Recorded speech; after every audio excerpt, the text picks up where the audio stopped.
যতটুকু জানেন এই চারটার মধ্যে কয়টি প্রশ্নের সঠিক উত্তর দিতে পারেন কমেন্টে জানান। প্রশ্ন 1, কোন নবীর উম্মতদের বানরে পরিণত করা হয়েছিল?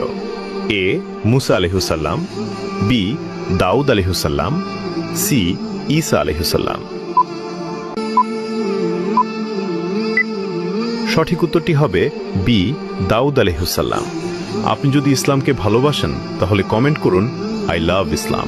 প্রশ্ন 2, হযরত মুহাম্মদ সাল্লাল্লাহু আলাইহি ওয়াসাল্লাম মোট কতটি বিবাহ করেছিলেন?